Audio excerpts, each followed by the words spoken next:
Oh well.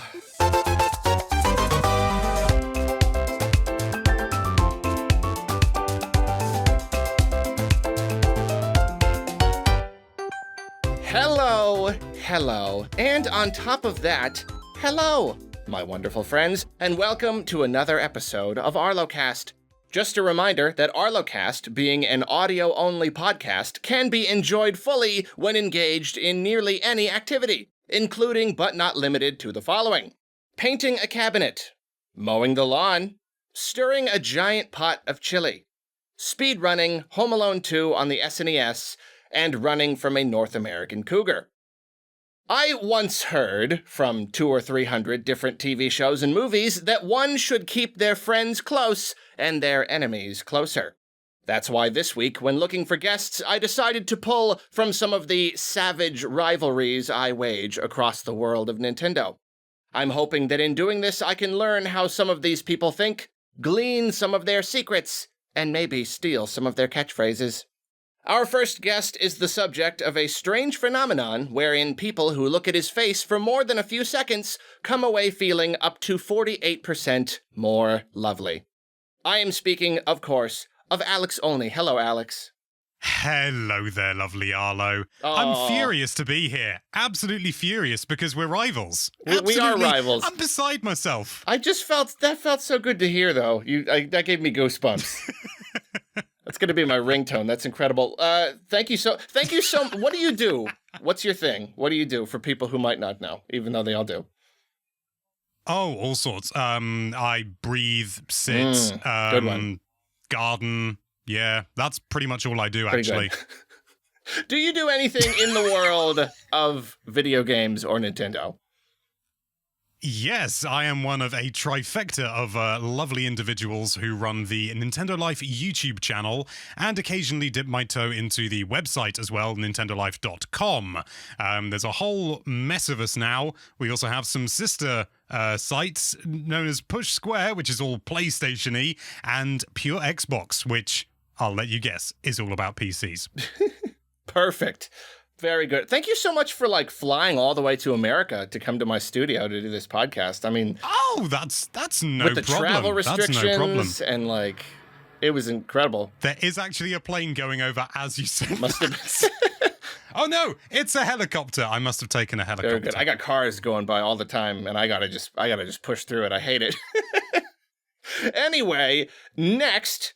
By some strange coincidence, this man experiences a very similar phenomenon. Whenever he puts on some headphones and looks into a webcam, scientists record massive spikes in good vibes. Please welcome Derrick Bitner. Hello, Derrick. Hello, Arlo. How are you today? I'm doing so well, especially because you two wonderful guys are here. What do you do, Derrick, and where do you do it? I am, unfortunately not a gardener. I've never really gotten into the whole aspect of growing things. They tend to die instead. Yeah, I like the idea, but yeah, I've never just buckled down and gotten into it. It's tough. It's hard. Things do die. They love to die. They do. The flowers die, the weeds grow. I feel like I'm doing the opposite thing, but I know, right? I'll have to go to Alex for tips. But unfortunately, he's a rival in other aspects of life, namely the coverage of video games, weirdly enough. And I am part of a newer channel known as Good Vibes Gaming, where we cover not just Nintendo, although that is a kind of a focal point just because of our history, but also PlayStation and Xbox as well. Basically, whatever attracts our interest. Does that look neat? Hey, we'll cover that. That seems pretty cool. Let's talk about that. And we mainly, for now, have our own little news show that we do every Monday, Wednesday, and Friday called Today's News Tonight, where we discuss the news, have special guests. Eventually, I want to have the two of you on there. I'm going to be on there. I know, but now I got my own podcast. Taking up my time. I have all these other podcasts I'm supposed to be on. I know. I mean, like I said, it's all rivalries. I got to have you compete with yourself in order to come to me. It's weird. I don't know. We'll do it, though. I definitely want to do it. We'll figure out something. But it is an absolute pleasure to be here, even though you invited the Brit. I am familiar with Brits. Thankfully, there's a few good ones out there. I think Alex might be one. Do I fall into that illustrious category? You might. Top 10 Brits. Do you have a healthy disgust of Kiddy Kong? Because most Brits I know do hate that character. Most of them do. Most that I'm exposed to do as well, for sure. That is true. Seems a very, very common thing in that country. I don't know why. Well, you guys, now that everyone has been introducerized, why don't we jump right into what's in the news? What's been some interesting stuff going on? It's not been a super duper big week. We got kind of the quiet after E3. Everything is calmed down. But I don't know, Derek, why don't you start with a fun thing to talk about? I think a very fun thing to talk about, I know you're excited about it as well, is that we all got the amazing surprise of Metroid Dread coming to Switch and actually being a thing. And kind of the unexpected happened with this game, because it's, it didn't happen with Samus Returns, but for some reason it's happening with Metroid Dread, and there's actually Metroid interest out there in the world right now. It's super weird to see. Super weird to see. I'm seeing so many people get into the old games, and apparently it is very widespread because the Metroid games are hitting the top of the Wii U charts of all things. Yeah. People are going back to play the Wii U to catch up on Metroid in anticipation of Dread. I did it. I scraped off a 1-inch thick layer of dust off my gamepad and gave it a go. Right. It's insane. I can't believe it. And boy, that has me so hopeful for for the actual release of Dread, where Metroid might finally become a top, not just, I consider it A tier for Nintendo, but I think it's mostly considered B tier, where it's well known, but it never been a sales success.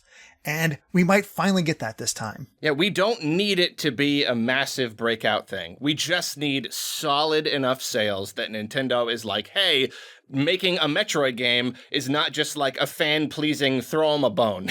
They need to be like, right, this is a thing that we want to make because it makes money. We just need a good, I don't know, how many units? Just like a good 3 or 4 million, I think would probably be like, okay, all right. Yeah, that's solid. I honestly think it could do more, like genuinely, and there's probably a part of me that's just blissfully optimistic, but I honestly think that the response that everyone's had to all this is absolutely fantastic, and I think the fact that it is this kind of moody, futuristic, no real dialogue, it's kind of capturing people's attention, because I think for a lot of people who are maybe more focused on PlayStation and Xbox, and this is a very broad statement I'm about to say, and by no means applies to everyone, they maybe are expecting a more sort of quote-unquote typical, AAA experience, which is load of dialogue, big open world, and, kind of gritty. Not always, but, often. And this is kind of, it's drawing that sort of semi-gritty air, sort of intrigue with it. But it's doing it in such a different way that is really quite familiar to us, but maybe not to everyone else. So I think that this, for people who are, sort of primarily PlayStation or Xbox, but have a Switch, this could be a real draw for them. Because, it just looks bloody amazing, doesn't it? It just looks so cool. No, I've always maintained that, Metroid has a ton of potential, especially because it's a Nintendo series that doesn't really go with the other ones. They're, most of them, they're very colorful, they're family friendly. And just the fact that there's an edge of, quote unquote maturity with the grittiness or whatever, but it's not in such a way that it's rated M for mature and all that stuff. It's still accessible like any good Nintendo game, but it still kind of feels like it's for grown-ups. You know what I mean? Yeah. There's an edge there, almost like a PG-13, where it's like you're seeing this stuff for the first time. It's like, oh, I didn't know that Nintendo could do this. Obviously, that's kind of lessened over the years with stuff they've published, thanks to Bayonetta 2 and whatnot. Yeah. But there's still, from core Nintendo, seeing that kind of thing still can catch you off guard. And I think that's definitely applied to Metroid Dread, where, again, you have something hunting you this time. They're pulling from the SAX from Fusion in a major way. And the fact that, unlike Fusion, this is instant death. You are kind of screwed Like you have a slight chance, thanks to the treehouse talking about it, to counter it. But it seems like a very small window, and you're basically dead if it happens. But it's not punishing either. You're not going back to the last save point. You have checkpoints like basically before that happens, and you can just retry. So it seems threatening and difficult and exciting while also not being punishing. And I think that might have a hand in getting people interested.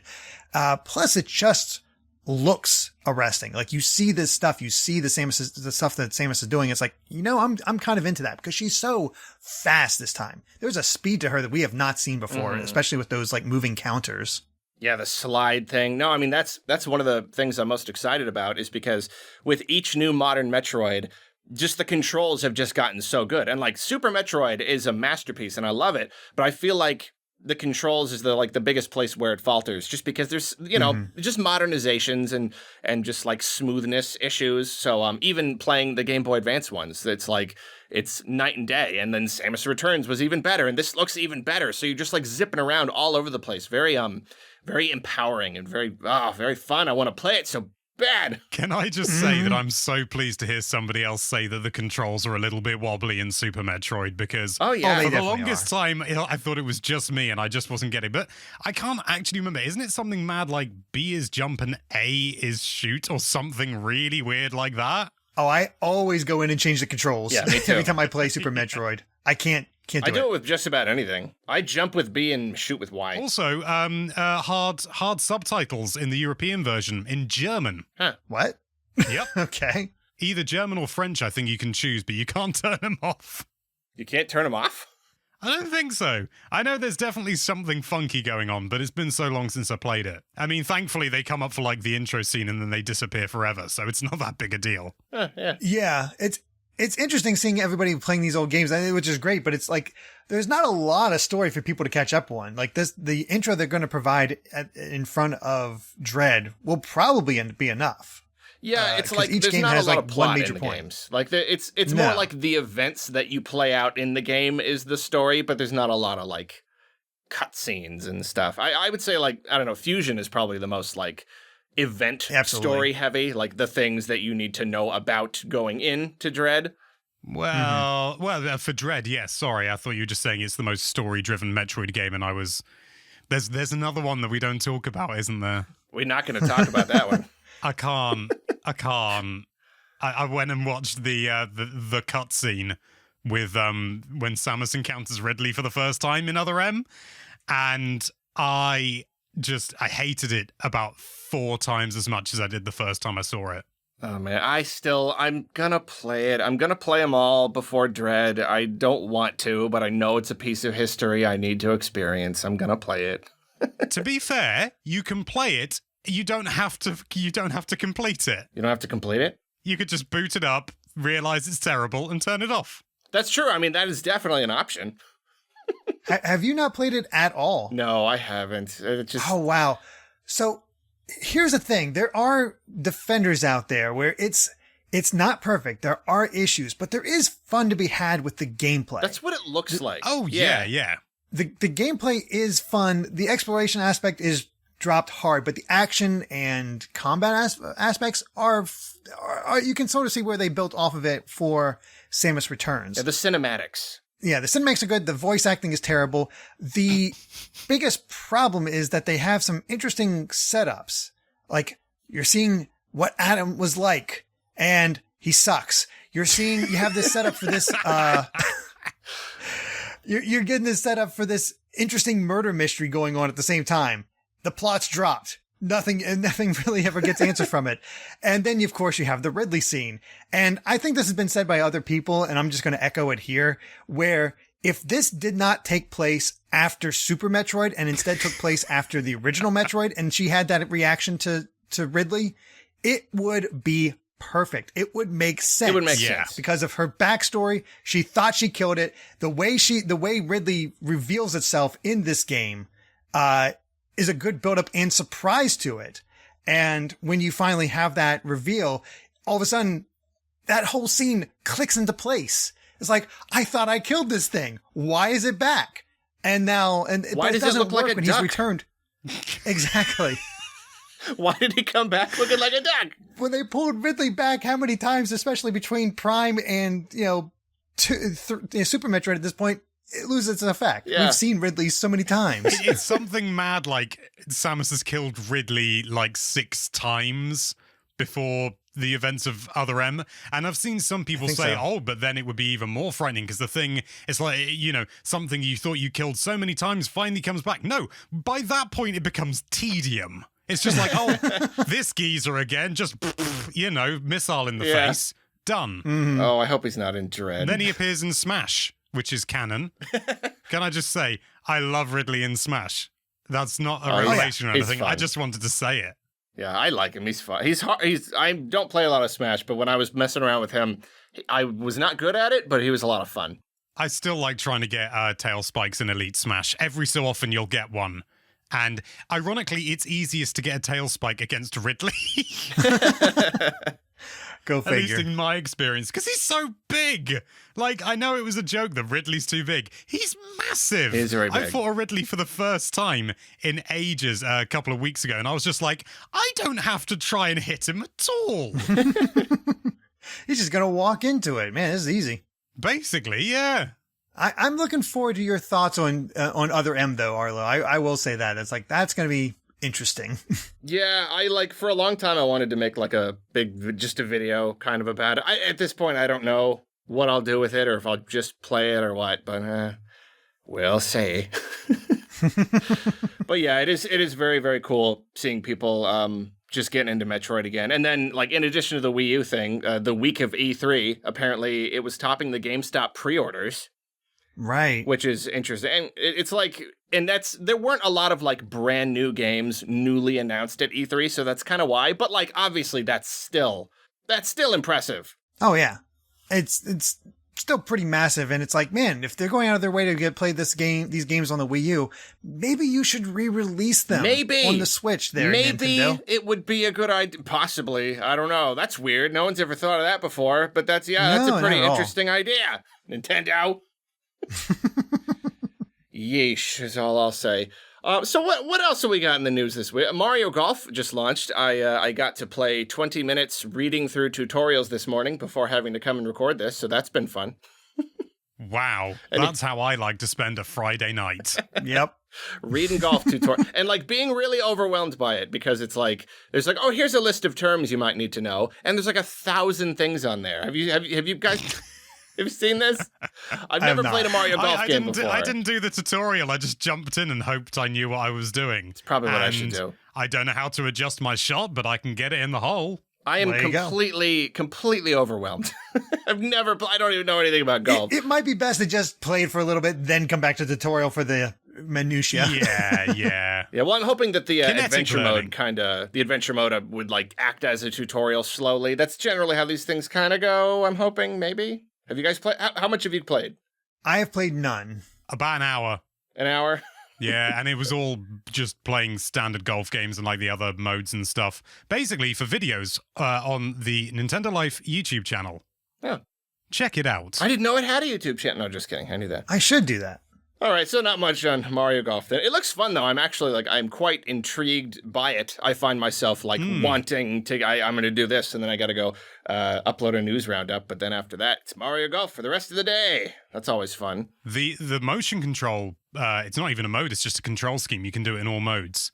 It's nice. It's really good, actually. Really? Like, it's far closer to real golf than I think anyone would reasonably expect. As a result, it's so easy to fluff up your shots, it makes it about 3 times harder, which is really good fun. Yeah. Yeah, I could see that, making it funner, especially like if you've kind of mastered the regular controls and for like a party or something, you want to have a little more margin of error. Yeah, that sounds fun. I'm looking forward to trying it out. I saw the reviews that are about what I expected, all about around 7 or 8. It all depends on it. I think if you have a good group of friends to play with, this could be a lot of fun. For me, it's going to be the adventure mode, because I never play multiplayer with anybody. It's going to be like how big that, single-player content, because that was my big problem with Mario Tennis Aces, is there's just like nothing to do if you're not just sitting down and playing golf with your friend, I think you might run into the same issue from what I've heard. Oh, man. Sorry. Oh, well. We'll see. Yep. One interesting thing I wanted to bring up is that whole like Switch update error thing. It sounds like it's been fixed. Yeah, that was a weird one. I just happened to run into the error without realizing that it was a big problem a couple of weeks ago, and I was just like, oh, it didn't work. What's wrong with my internet? But yeah, it was kind of vilifying to know that I wasn't alone, basically. It was pretty widespread. I think it was a server-side issue. I don't know that for certain, but I haven't actually had an update, and it's stopped happening. So that's pretty all right. Yeah, well, that's good. Yeah, it's still, like, I mean, I will fully admit every time I bring it up, it might be coincidence, but my editor, Kane, he updated his Switch and it broke. It died. Oh, God. Ooh. And we're like, it's probably, it could be coincidence, but it's a pretty weird coincidence. Like, that the update that was giving everybody trouble, he updates it and his Switch just goes kaput. And they made him pay, like, a ton of money. Like, it was a bunch of money. Really? £120 or something, yeah. Oh, geez. It wasn't in That's warranty, ridiculous. so it doesn't matter. So it was £120 to get it shipped back to him. Wow.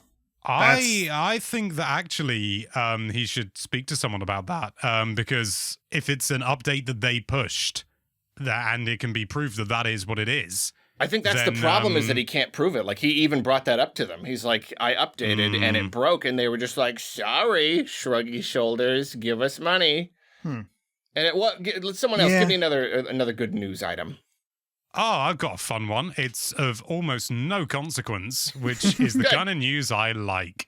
And that it's come to light. And I don't know how I didn't know about this, but the creator of Earthbound, Shigesato Itoi, he, sort of creator of Earthbound, a lot of people know about that. Yeah. What I didn't realize is that he plays Mei and Satsuki's father in My Neighbor Totoro. That's so weird. In the original Japanese dub. Wait, what? And Shigesato Itoi, he played, he was in My Neighbor Totoro. And what? It's so random.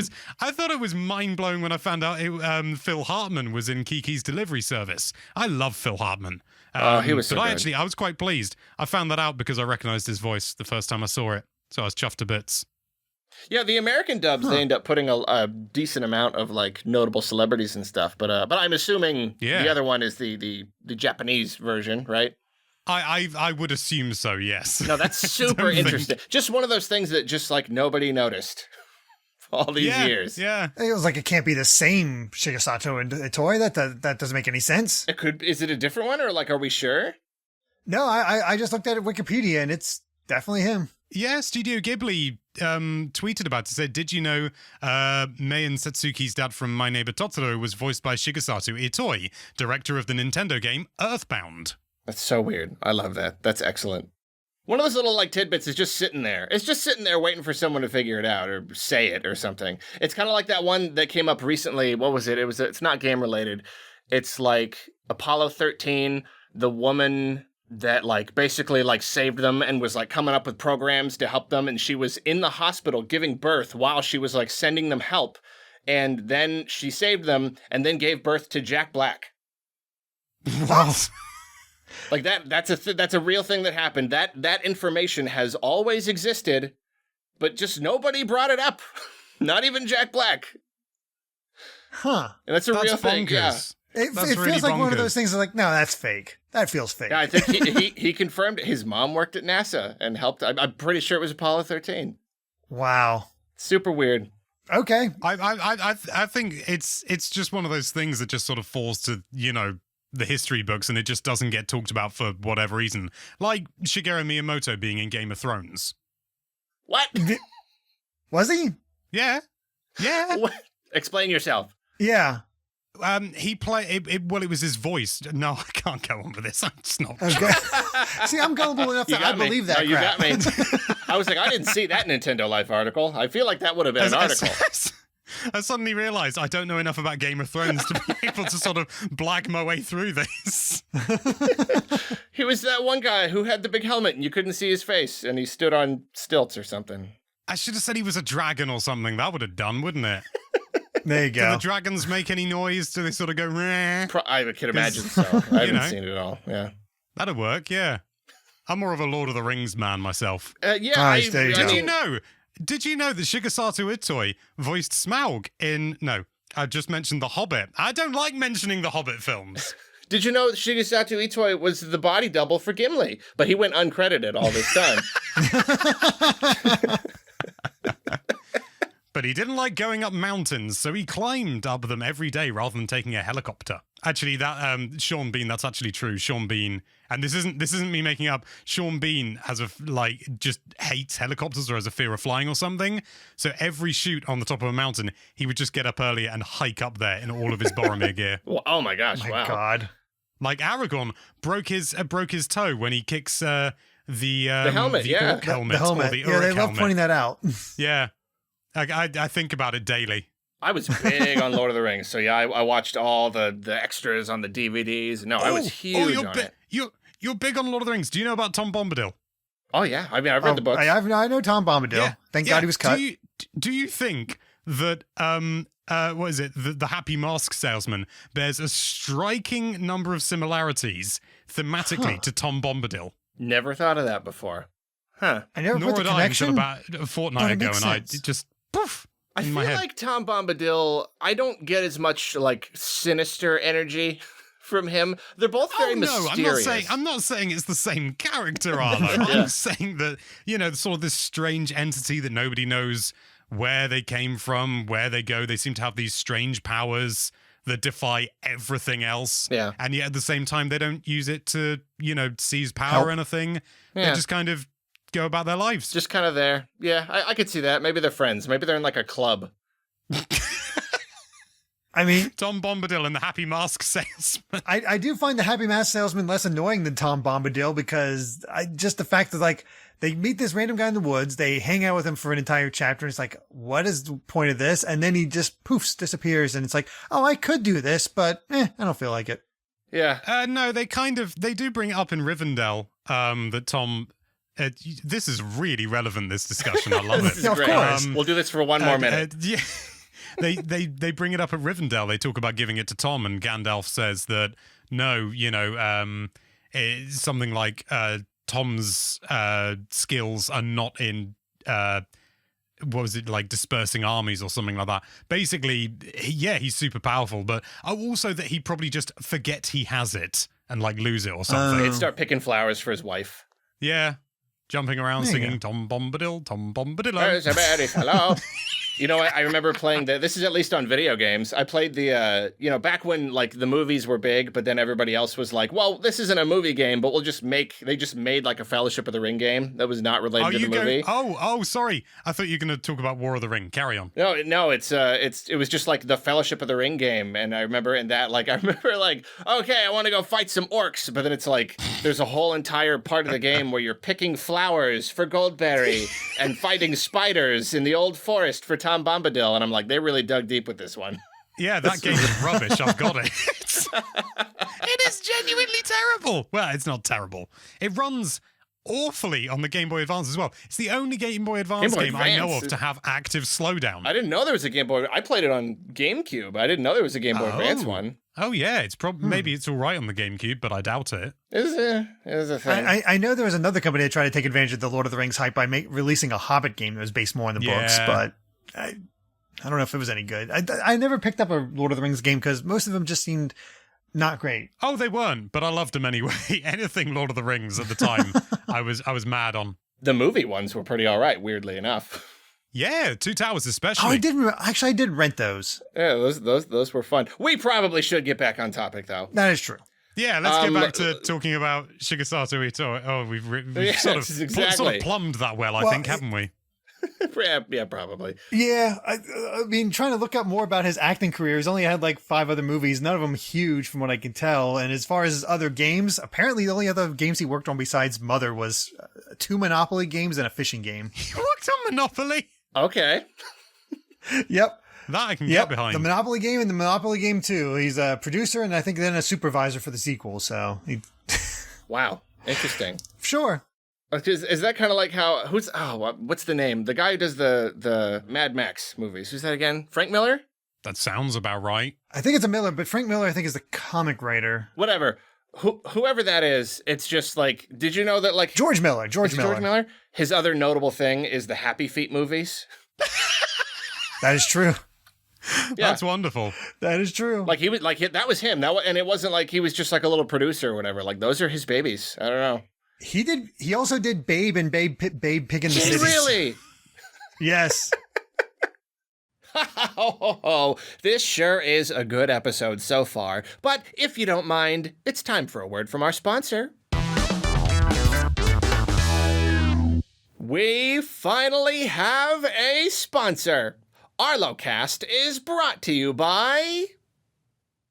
Okay, no, I lied. We still don't have a sponsor, but I thought you should enjoy one short moment of believing that we had one. I know you're rooting for us in this department, and I know it's hard sometimes. If there's anything content-enjoying folks care about most, it's their favorite creators advertising quality products and services. But you know what? We'll get through this. We'll get through this together. All right, let's get back to Alex Olney and Derrick Bitner. So one thing that I think, I mean, like, it's one of those things that, like, everybody's been parading around all over the place because it's so interesting, but it's worth bringing up, is that, like, that big infographic that Nintendo has put out with all the games, and it's really just, like, the lineup for this year is pretty good. And, like, even looking into next year, like, when was the last time we had a year with this many evenly spread out titles and also a really good idea of what's coming next year? The last, 2 years, even before the pandemic. People blame the pandemic. No, even before the pandemic, Nintendo was being weirdly quiet. We were going into years with no idea what was going to happen. And so now it's just like we finally have clarity. We have stuff to look forward to this year and next year, like a ton of really big titles for next year already. And it's very refreshing. It is. We've gotten titles, but it always feels like they're a bit spread apart. But now it's like all of a sudden, like, hey, 3 or 4 years of development have happened. Now we're ready to show off the next slate, and we're going to get a good year or two out of that. So that's nice. Yeah, like it's finally, there's not a lot. I mean, you know, obviously there aren't as many big, massive, humongous, but like you can't always get those. Nintendo has done most of those on the Switch already. So it's like we've been waiting for the year like 2017 again. And I think it's finally kind of happened. Like not as many big hitters, but there's still like, there's something pretty notable, at least pretty notable, like every month. Yeah, in my mind, this is kind of 2017 light, you know? Yeah. You know, they've released the standard 2017. Now we're getting the light edition. Now we just got to wait for that pro version. Exactly. We don't have like a Mario and a Zelda, but... Right. And next year's already off to such a good start. Like Pokemon, Zelda, Splatoon 3. What's the other one? Mario and Rabbids. Yeah, Mario and Rabbids. Triangle Strategy. Like already, we're halfway through the year. And there's that many coming next year already. Sorry, I can't remember about Project Triangle Strategy without thinking. They just change it so we can't even talk about it. We can't even put it on this infographic. Ridiculous name I've ever heard. They have to change it. Remember when we thought that about Octopath Traveler, and then they topped themselves? Like it's impressive. This is so much worse. I hate the name Octopath Traveler. They have to... No, I was joking when they announced it that they made the project name worse so that they would be forced to not grow comfortable with it and just go with that. You know what I mean? Yeah, that makes sense because I don't think Triangle Strategy is just not going to work. They need to come up with another name. They do. They're like, okay, we shouldn't have gone with Octopath Traveler. We got comfortable with it. We're not going to do that this time. Triangle Strategy is just the worst name. You know what? I actually hope they keep it because it is so ridiculous. I want it to be this footnote in the history of gaming where it's just like, did you know somebody released a game, a big company released a game actually called Triangle Strategy? What was it about? Fighting people in a turn-based combat. You mean it's not about shapes? No. You think it's a puzzle game? Like tactical RPG. It does sound like it. Does sound like a puzzle game, doesn't it? Triangle Strategy. It's like the Sonic movie. I kind of wish the Sonic movie had just kept the original because in my mind it would have been just like more I mean, like, other people, it's plenty notable, but, like, for me personally, it would have been a more interesting watch. I don't know. I feel like the original. Yeah. Existential horror of that original design would have worn off within the first 5 minutes, and you're like, well, now I'm just tired of looking at him. You would have been so sick to your stomach you couldn't even look at it anymore. It was actually grotesque, and I love the fact that you can actually buy a toy, and you can still buy it now, and it still has the old design. Like, they made the mold before they changed the design of Sonic. So you got. I feel like those have got to be worth something. No, you can buy them now. They're just freely available from retailers. That's amazing. It's just like Sonic in like a big ring or something. I don't know. I'm gonna give me one of those. That's gonna be worth something someday. I know it. Sometimes you think that it's like you look at something, it's like it's rare. Nobody really wants it. I bet it's gonna be worth something. I'm gonna pick that up. It's nightmare fuel, but I want it. Exactly. That's sort of how I feel. I've got a. I think it may be the rarest thing I own. Just full stop. I've got a NES Classic Edition, a NES Mini, whatever people call it. I've got a dummy unit.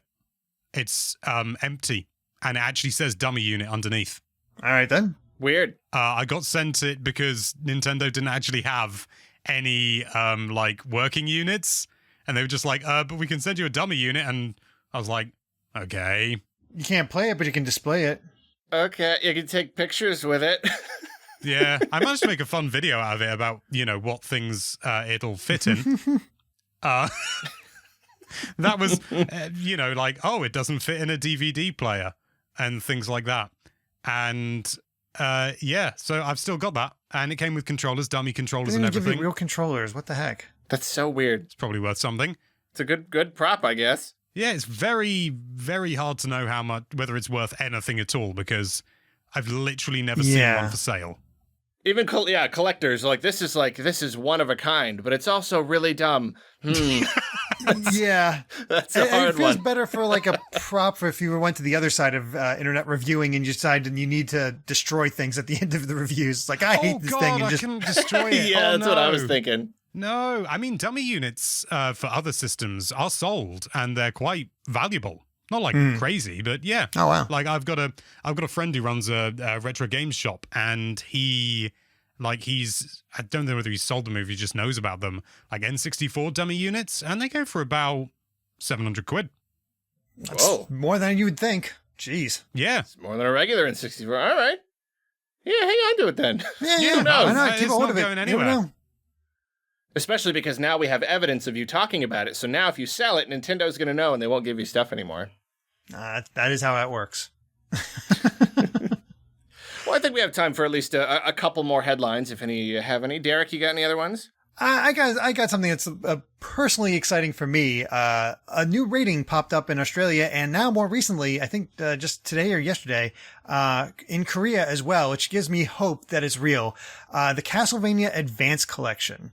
I am a Castlevania guy, and Konami did say like they had plans for more collections after the anniversary, and my hope was always like, oh, please give us the advanced games and the DS games. And this, based on the title, it seems to be only advanced games, which are not as good as the DS games, but still very good and well worth playing. So I'm really hopeful. Like, okay, Konami, you have your issues, but at least give us these collections so we can play the old games that we really like. Because at the very least, it's like, hey, these games are mostly stuck to either the original cartridge or the Wii U. They're doing what Nintendo's not doing with Metroid and giving you these games potentially on the Switch. Hopefully, if these ratings are real. Yeah, I mean, I still need to play Castlevania games. I've not played any. And I love Metroidvanias, and I it's one of those things where years I've been meaning to get into it. You need to figure out like which one to start with, Castlevania 4 is usually pretty highly regarded, isn't it? The SNES one. That's what I hear. It's if you're going for Classicvania, then yeah, I'd say 4 is probably one of the better ones to start with. It's not as hard. It still gets pretty hard by the end, but it starts you off easy enough. Honestly, Symphony is probably the best bet. It's definitely the most user friendly. Not user friendly, but it's the one that I started with, and it just works. It has a lot of things going for it, but they improve and iterate on the formula as things go on.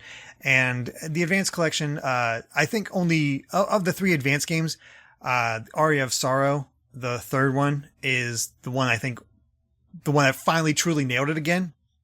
The first 2 are good, but trying to recapture the magic of Symphony, and it's with Aria that they finally managed to pull that off. So, yeah.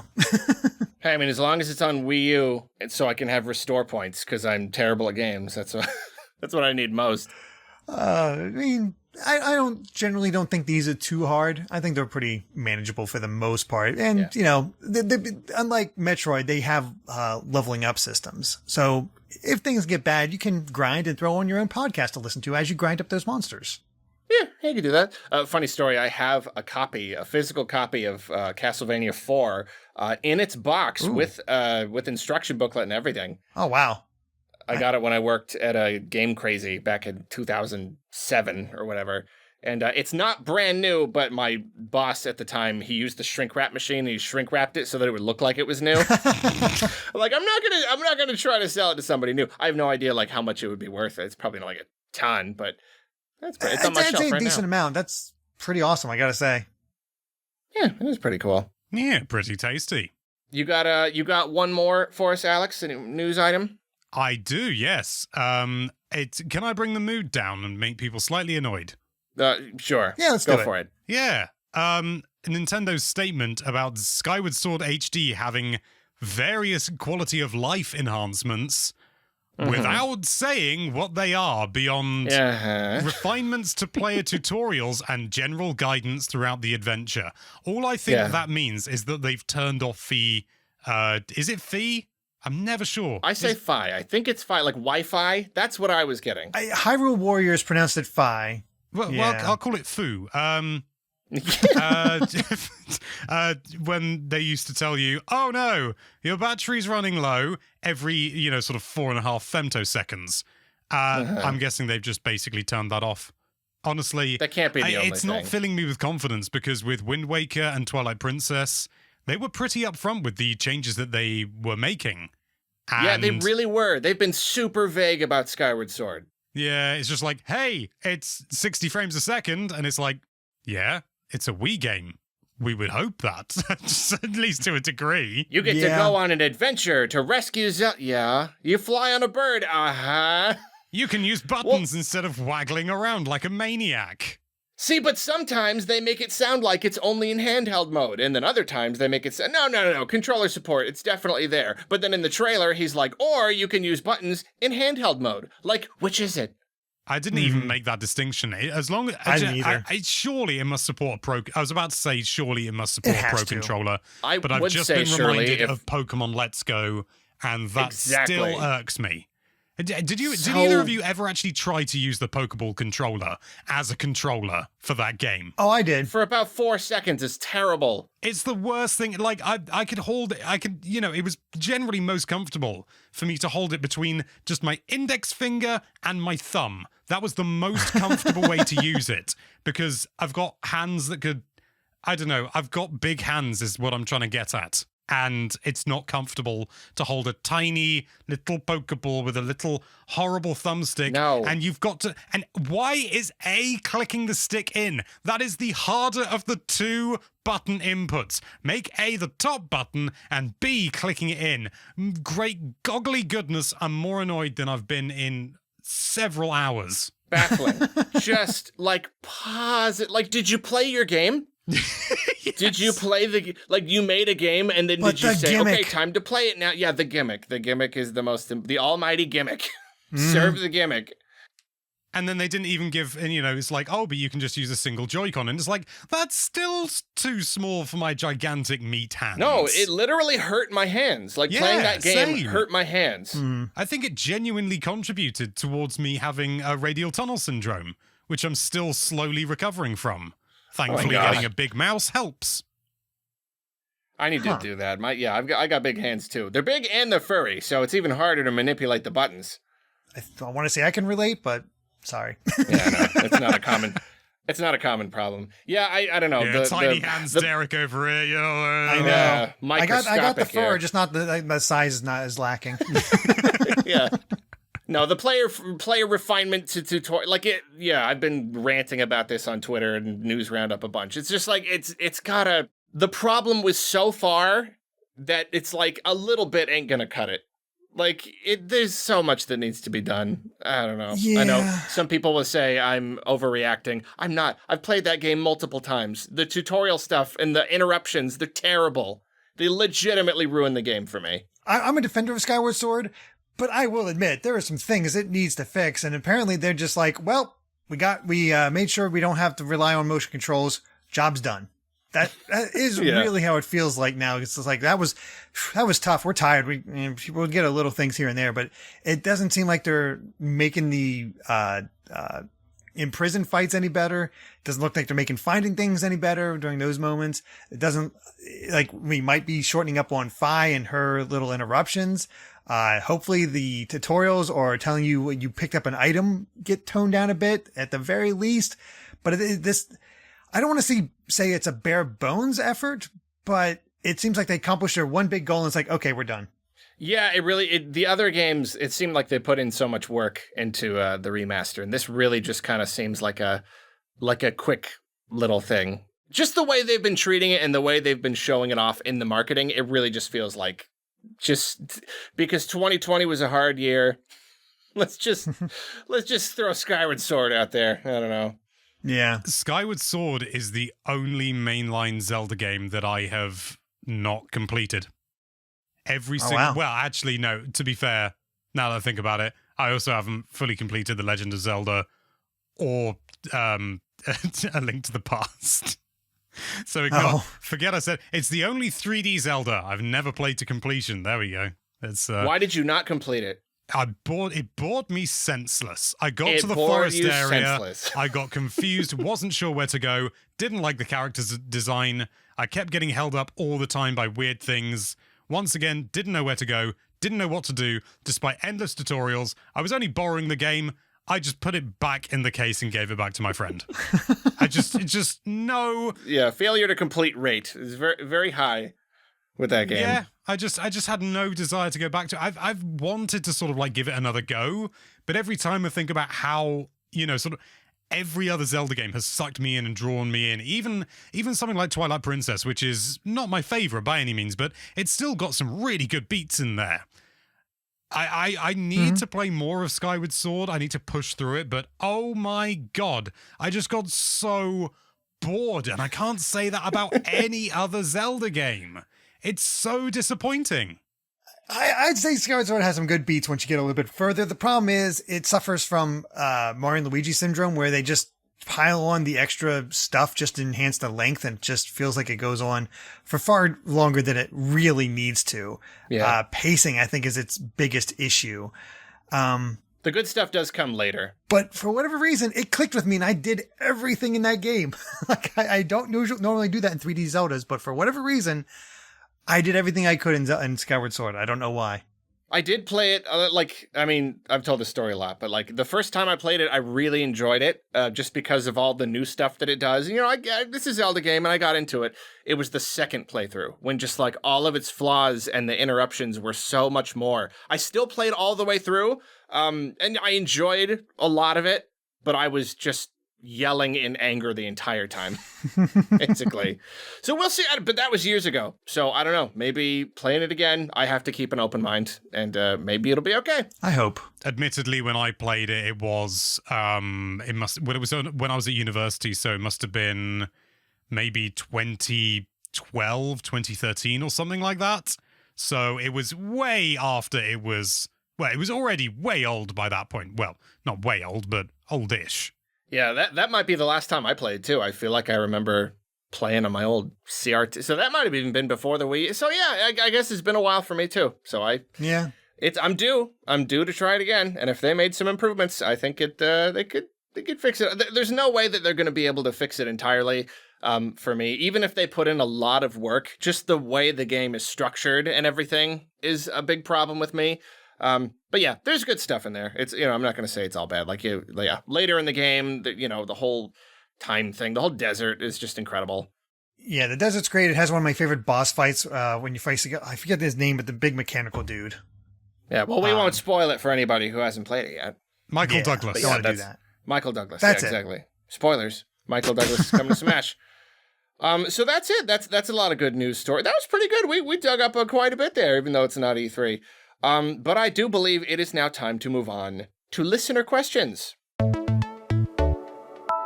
Ooh. So today we got some, Cool. listen, I know, it's very nice. We got the people on, you follow at Arlocast on Twitter. That's where we do. The day before we record, we put out a tweet that says, ask us questions. That's where we pull from.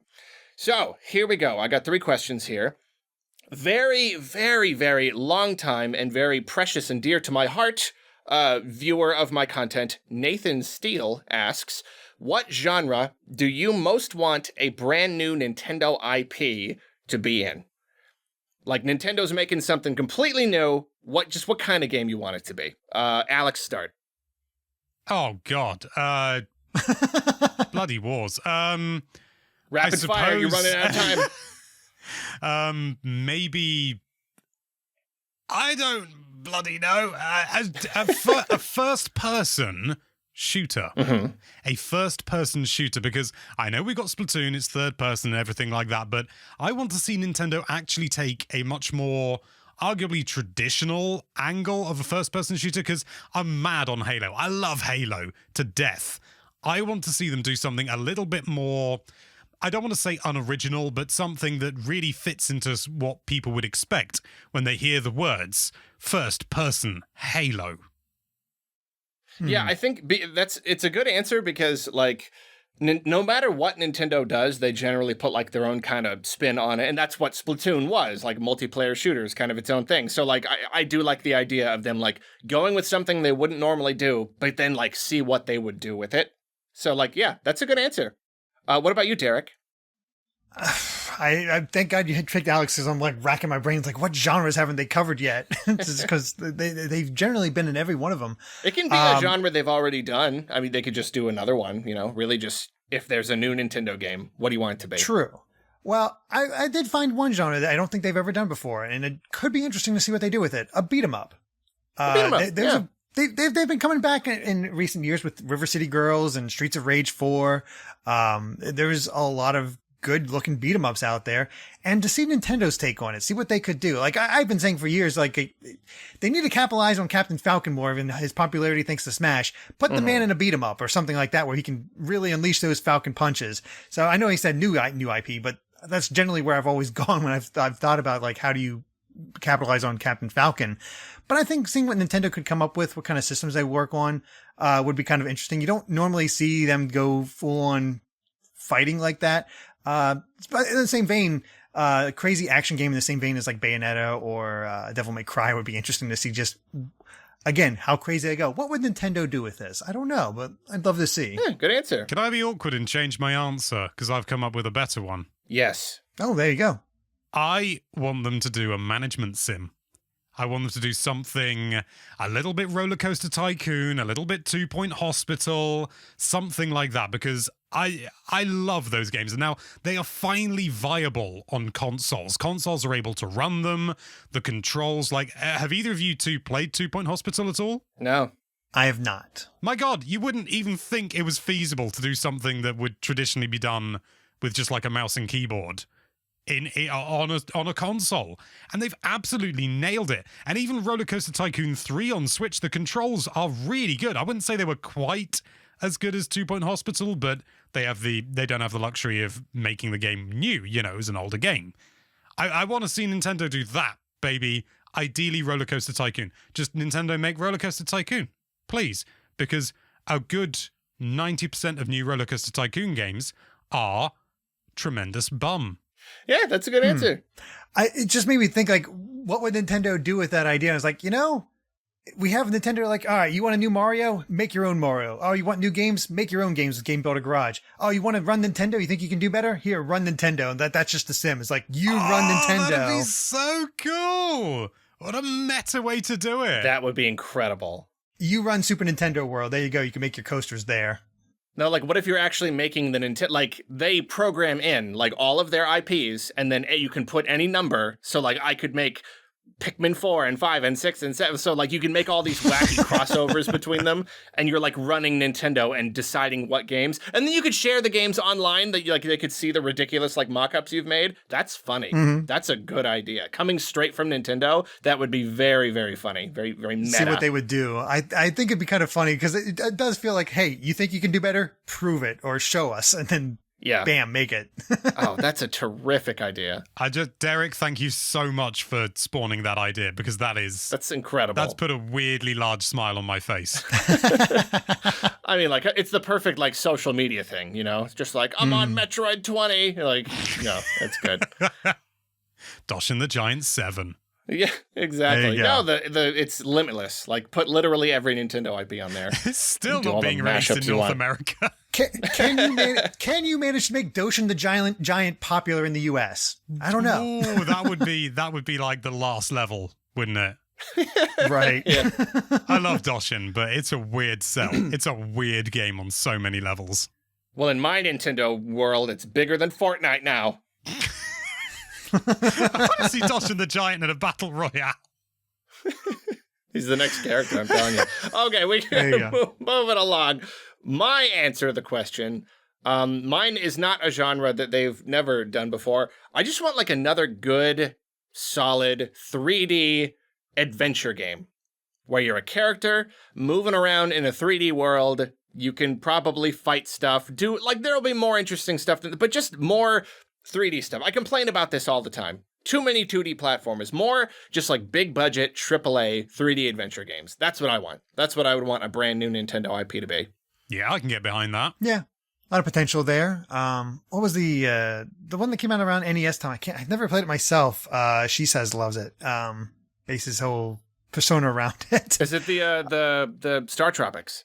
Star Tropics, that's it. Make Star yeah. Tropics a 3D adventure game. It's basically what Zelda back in the day. Update that and have something weird and a wackier version of Zelda, just modern days. Take more risks, but make more big projects. That's what I want. Exactly. Next question. Let's see here. Nobody asks, do you think we will get another mainline 3D Mario on the Switch? Who wants to go first? Derek, you go first. Yes, I think that's absolutely going to happen. I think they're probably working on it, and it likely got delayed thanks to the whole pandemic thing. And we might see that next year, maybe the year after. I don't know, but it feels like we're going to get another one. What about you, Alex? Yeah. Good answer. For me, I'm slightly torn just because I feel like logically that makes sense, but Nintendo does a lot of stuff that I don't feel is logical and surprises me. Usually when I'm sure, it's the whole, left field principle thing where it's like, if you're pretty darn sure it's going to happen, it's definitely not going to happen. So it's like Super Mario Odyssey 2 makes all the sense in the world. Just all of the sense in the world. You have all the assets, you have everything. Just throw together a new game with it and we'll love it. So that's like, okay, so that'd be perfect. So maybe that just won't happen. They're like, well, no, you've already got Odyssey 1 and you got 3D World. What else do you want? We're saving it for later. So I don't know. I'm a little undecided. Logically, I want to say yeah, but Nintendo logically, I want to say I'm not sure. But what if it's a double bluff? What if you're so sure that because it's, Nintendo are so illogical they wouldn't do it, therefore it kind of comes around again and surprises you because they do release it and Nintendo's like, Arlo, we did this for you. We've been through this song and dance more times than I can even count. Trust me. The logical back and forth, no, it's a constant thing. All right, the final question we have is from Jacob Ward. Funny enough, what's your favorite movie tie-in game? And I will go first. It's actually Return of the King on the GameCube, which is funny because we talked about that early. By complete coincidence, talked about that earlier in this episode. It circled around. It did circle around. Two Towers was really good, and then Return of the King was even better. It's a movie tie-in game, but it's just fun. They put a lot of love into it. They had the original actors do the voices. The graphics are super good at the time. Just a stupid, good, fun time. I played that game just an absolute ton. What about you, Alex? Oh, God, I don't know. I can't remember any film Yeah, I guess, tie-in is games there a good at movie all. tie-in game? I'm quickly Googling it just to see what I can see. I mean, I've thought of a few, but it was like, no, that's a TV show. No, that's a TV show. No, that's a comic. Yeah. Well, give us a TV show one. I mean, GoldenEye's the obvious choice. Oh yeah, GoldenEye. That's a pretty good one. Oh yeah, of course. That's sort of like the old standby. No, TV show. Like I love the old Capcom Disney afternoon games. Darkwing Duck, DuckTales. Oh yeah, those are always a ton of fun. Chip and Dale. I think an easy one, like if you want to, you can apply it to the movie, but it also kind of feels like it's more based off the comics. Is Scott Pilgrim, which is a lot of fun as well. Yeah. Yeah. I love Scott Pilgrim. It had I was about to say the game had no right to be that good, but it's kind of, its DNA is so tied to games, it does have a right to be that good. Right. Yeah. It just kind of works. The whole thing's a passion project. Like, I could see it. Mm-hmm. Trying to think of other classic soundtrack as movie well. tie-in games. Oh yeah. Have you come up with a solid one, Alex? Is that the only one? Is that what we're gonna go with? I'm gonna go with GoldenEye because it's the easy answer, and I want a beer. we gotta get this rolling. Gotta get this moving along. Well, then that's a good coincidence because we are moving into our final segments of the show. The first one is what you been playing. This is basically just like, well, this like just recently. What's been on your plate? What have you been playing? Just for personal enjoyment. I mean, I guess it could be for work too. Just what you've been playing. Derek, start with you. I have been slowly, and I mean very slowly, working my way through Final Fantasy VII Intergrade's new Yuffie segment. Mm-hmm. I think it's called Intermission. How is that? And I'm greatly enjoying it. Yuffie's actually a lot of fun to play. Feels very different from the others. I love what I played so far, and I've barely scratched the surface. It feels like how it ties into the events. Like you get to see these things, these events from other sides that you never saw before. Like basically, Yuffie gets in there after Cloud has fallen and met Aerith. And so you get to see what you kind of get a little peek at what the other characters are up to while he's missing. And it's just one of those fun little side story things where you get to see a little extra that you didn't expect. And I don't know exactly where it's going to go or how it's going to turn out. I've spent most of my time in that game actually playing the new Fort Condor mini game and getting through that. It's glad they brought it back. Like, yeah, they brought it back and it's better. It's basically like a mini League of Legends type thing, except I think that's where fun. I stopped. I think that's where I ended my playthrough. The furthest I ever got was it's that little tower defense thing, right? Right. But everybody skips it. You only have to play it actually once, and it's just not worth playing it otherwise. But you do that at one time and you're done. But Fort Condor in this is definitely a lot better setup and actually fun.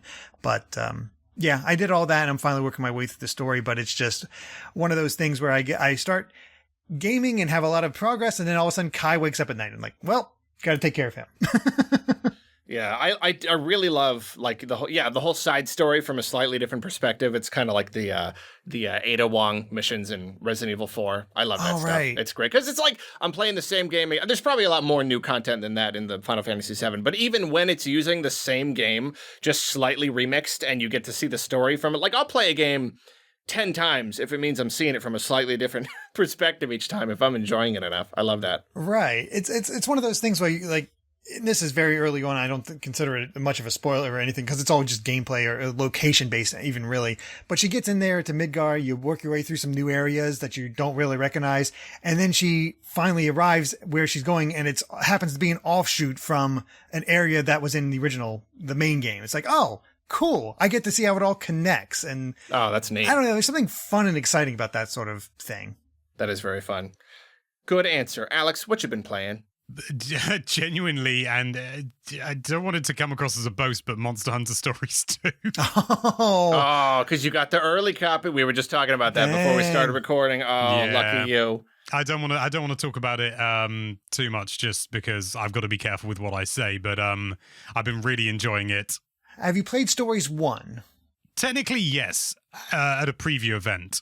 I remember very little about it because the Switch was already out at this point, and I was like, why am I playing 3DS games? I think it was an event where we were playing like I want to say like Luigi's Mansion 3, maybe? Or no, because that came out in 2018, didn't it? Yeah, I spent later. It was some other Switch game. There was a Switch game that was worth playing, but at the same event, everyone was also playing all these 3DS games that were coming out, and it was like, okay, well, I'll play them, but mate, have you heard of the Switch? And there was like Ever Oasis there and stuff. It's just that there's always that awkward overlap. It's not fun for the games that are caught in that overlap, for sure. Yeah, but I've also been playing, likely due to the recent announcement, well, not even announcement, but all of the extra info about Halo Infinite, I've been playing Halo the Master Chief Collection a decent chunk, because I'm just a sucker for Halo multiplayer, and it gives me a reason to turn on my Xbox. And I'm also like dabbling a bit with a load of different PlayStation games that are all too big to actually, for me to ever complete them. So things like Metal Gear Solid 5? What's the latest one? Oh, God. Yeah, 5. 5, yeah. Metal Gear Solid 5, Ghost of Tsushima, and I think something else. But maybe not. They're tend to play long games. It's like you see these longer games. It's like, how am I going to get through this? I want to play them. I'm interested. So many on my list. I've just never had time to play. Yeah, on my PlayStation, I got my PS4, and I still got a giant stack of games. Yeah. Oh yeah. I did also complete start and complete Zero Mission in like 3 hours over the weekend, which was great. I love Zero Mission. I caved. I got the Wii U version. Which I didn't want to do. I wanted to get the physical, but they, as in like the original GBA, they are so hard to find right now. I think they were generally hard to find even beforehand, but now forget about it. Yeah. Grateful I have my old copy. Yeah, I wish I'd got my old copy. I've got Fusion. My brother's got it at the moment. I can't remember why. I think he just wanted to play it. So I'm getting that off him at some point. But yeah, I really wish I got Zero Mission. But Fusion, I love Fusion. I'm so pleased they're doing Metroid 5. Did you guys hear they're doing Metroid 5? It's called Metroid Dread and everything. That. Yeah. I heard that. Yeah, it's crazy. Yeah, madness. I remember that when they I remember when they said that was coming in Metroid Prime 3, and I was like, that can't be right. Yeah, oh god, we did a video all about that. The date was a little off.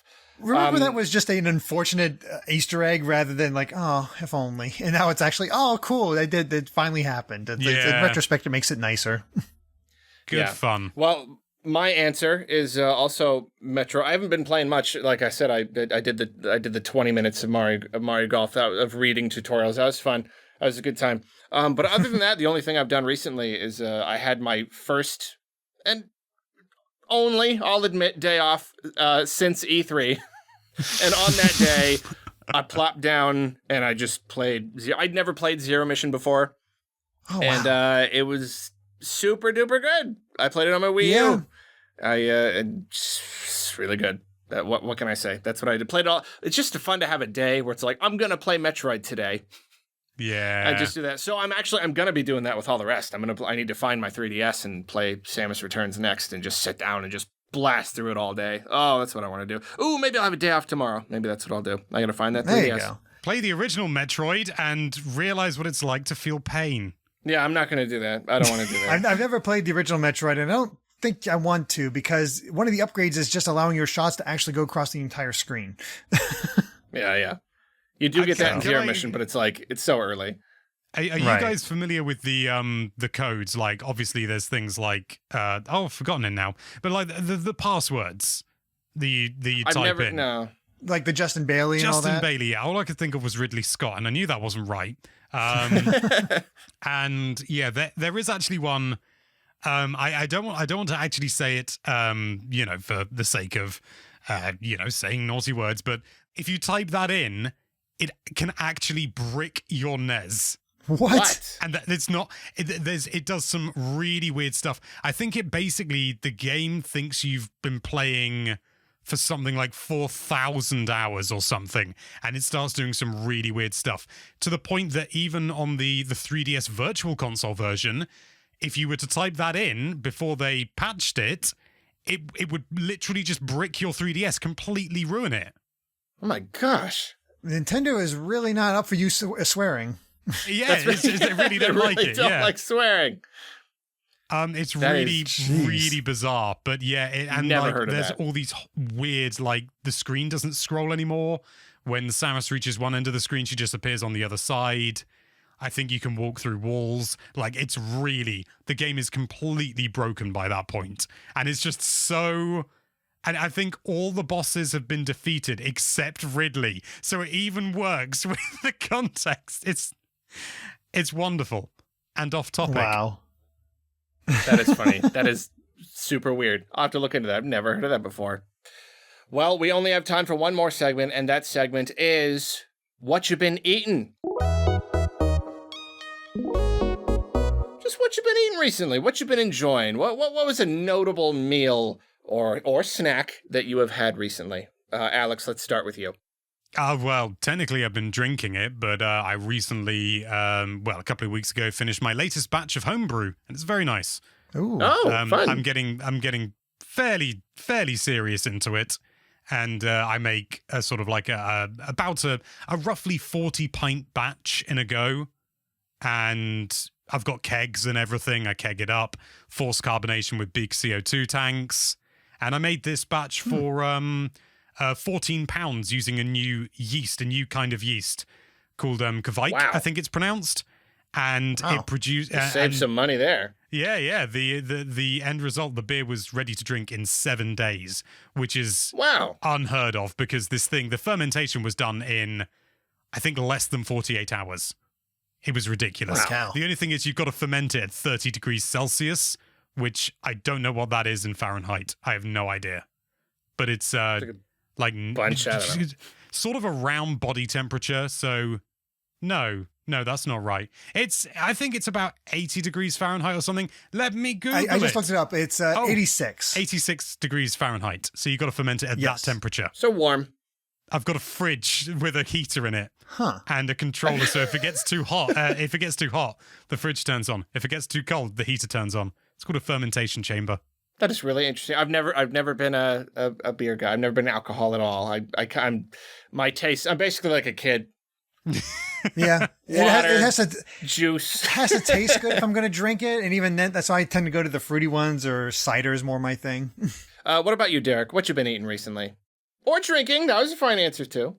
Yeah. I mean, I guess going along the same lines of making stuff on trying to budget in that way. Amy, my partner, and I have started making these freezer meals where they just like, hey, get a bunch of these ingredients, you toss them into freezer bags, freeze them, and whenever you're ready to eat them for that day, you toss them into the crock pot and cook them for 4 hours, and bam, they're good to go. It's really nice because neither of us really like to cook. And the other day we made up this curry meal that was really good. You just make up some rice along with it when it's ready, and just a very solid Korean rice meal that was, pretty That's good. Great. I love crockpot. I love cooking. I have always meant to do that thing where, I'm going to make a big thing and then freeze it so I can I just never do. I don't know. Maybe I make it and then I eat it.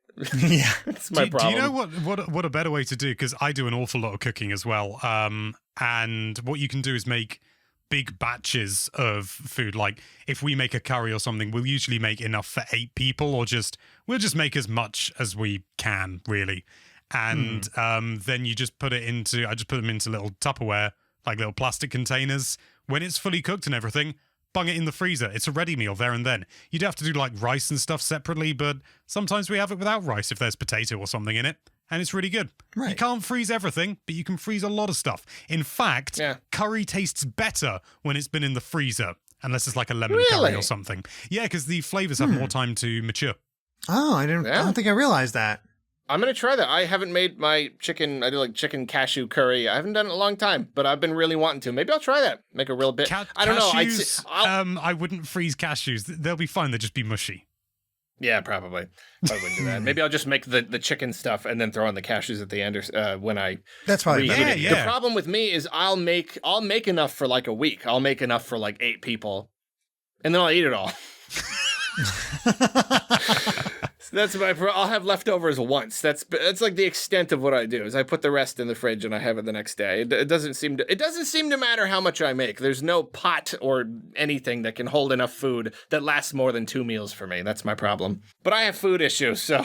So what you're saying is that you're a curry monster. I'm an everything monster. Boy, eating is it's kind of my thing. What I've been eating. Have you ever had pierogi? Don't believe so. Oh, it's I don't think they like them being called dumplings, but it's kind of like little Polish dumplings. Okay, well, I don't eat anything I can't pronounce. My partner doesn't like them being called dumplings, but she's half Polish, so they're lovely. I've never had them fresh. I've only seen them in like freezer meals over here in the States. Oh, get them fresh. No, I've had them in Krakow and Warszawa, and they're wonderful. They, when you have them fresh, they certainly. We had one. I think it was. I can't remember what was in it, but it was like chicken and mushroom, which is not traditional by any means, and like white wine or something. We had them in Krakow when it was freezing. Like, I think it was like -6 or something. And we checked out of our hotel, so we couldn't, like, hole up anywhere. And we were rapidly running out of zloty, which is the local currency. But we had lunch, and they were phenomenal. We had that with a lovely pint of piwo each, which is beer. I very much enjoy Poland. Give it a rest, Mr. Cultured over here. Yeah, I know. It's so easy for you to go to those other countries and check that stuff out. It's like, I know, you're so close, whereas we're just like, well, when I was down in SoCal, I found this rockin' hot dog stand. They give you free onions, so I just piled them on there. You say that, but America's got some really fantastic food culture. You've got We things do. like, especially like New Orleans and stuff like that. Sort of you got to Cajun be in the things like city. that. I'm not in a big city. There's decent restaurants around here, but you got to like go up to like Portland, up into Oregon or something, or like down to San Francisco if you want. I'm in NorCal, so I'm a ways away from like the real nice fancy restaurants, but they're there. You're right, they're there in like major cities. Okay, to be fair, there's one adventurous restaurant in my town, and that's a tapas bar, and it is phenomenal, absolutely fantastic. They do this wonderful duck breast. And it is just absolutely to die for. It's so simple. It's served cold. Doesn't need to be hot. It is just delicious. It's like, I don't even think, it's not even really super cooked, which is really nice. Duck is something I never, it's not around a lot. You mostly just get it at like Thai food places, but it's very good whenever I have it. Very, very good. I've only tried it once, but it was good. It was good. Have either of you ever had goose? No. Oh, had it at Christmas. I've had it for several Christmases. It's wonderful. It's like duck and beef and ostrich had a baby, and you literally have to roast it on a rack because of the amount of fat that comes out. Is like you will get a solid liter of fat come out. Wow. Man. Which is about 2 pints roughly. I'm gonna find me a goose this Christmas. You roast traditional cooked British roast potatoes in cooked roast potatoes in goose fat. Actually, I go half goose fat, half rapeseed oil, because the goose fat doesn't. Its flash point is a little bit lower, so you don't actually get that crispiness in the same way. But you get a wonderful flavor imparted. So you go 50-50. You get the best of both worlds. Dude, I haven't had breakfast yet. So like, see, I'm just sitting here thinking that, man, that's a dark sequel to Entitled Goose Game. Yeah. Okay, now I know the next time that you're on, Alex, we're going to carve out a significant amount of more time for the food talk at the end. Because this is apparently a thing that we are going to talk about. I could talk about food all day. I absolutely could too, and that's why we got to be careful. The thing that I've been eating recently, it's something I've been doing off and on for quite a while, but recently I've been so into it. I'm doing it probably about once a week now. Is beef ribs. I do a rack of ribs. I started with pork, but then I did the beef, and I cannot go back to the pork. The beef is so good. I just do them in the oven.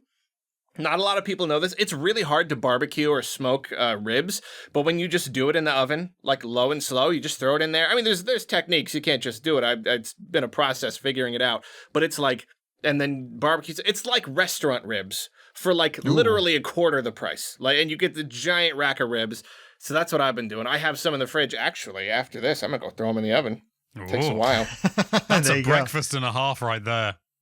Yeah, seriously. Ribs. Oh, I love ribs. It's very good. Well, you know what, guys? This has been a wonderful, wonderful, wonderful time. I've had have you had a good time? Yeah, absolutely. It's been great fun. That's great. It's hard because, like, this is our third episode, but, like, they've all been so fun that every, like, new pair of people that comes on, it's like, this was the best. You know what? We need to hang out more. I'm going to get you back on the thing. And, like, it's the same thing with the comments, too. They're always like, those two guys, like, with both of the other episodes, those two guys, they should be the permanent guests. They got to be on more often because, like, everybody is just so fun, and it ends up being so much fun. You've got a good bunch of friends, I think. I do have a good bunch of friends, so Yeah.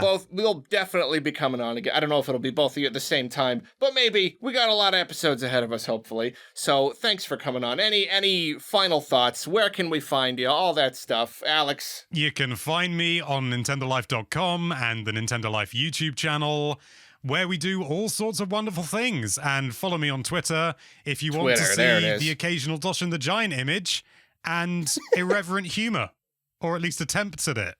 And so I have seen images of that curry. I've seen that. I've seen a couple tweets about that too. That was a big curry. I had a lot of leftover pork. That's good. Oh, wow. That's good. What about you, Derek? Where can we find you most often? You can find me over on Good Vibes Gaming on YouTube. We have our own little news show that we do every Monday, Wednesday, Friday, just covering the most recent topics. Try to have guests on as much as possible. You can also find me over my Twitter, which is just @bitnerd, BITNERD, with an underscore afterwards, because somebody claimed the core name before me. Yeah. The traitor. And I know, right? And I also stream occasionally on BitNerd Games, where that's how I work on my backlogs, is just stream. Yeah, that's a good way to do it. I need to get into that so I can justify playing more games. All right, well, thank you, guys. Here's where we all wave at the camera, even though there's no camera, and we all go, bye. I'm going to wave and accidentally knock my microphone. Bye-bye. Do it. Bye. I'll do it too. Bye.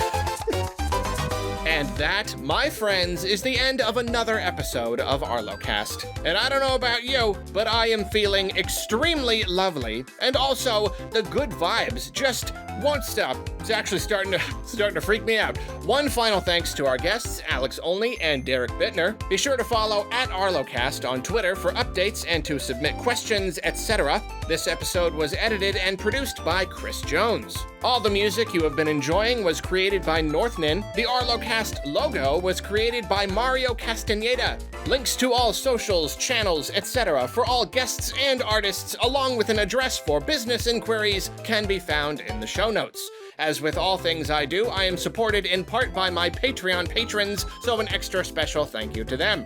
Thanks again for listening, and we'll catch you next time on Arlocast.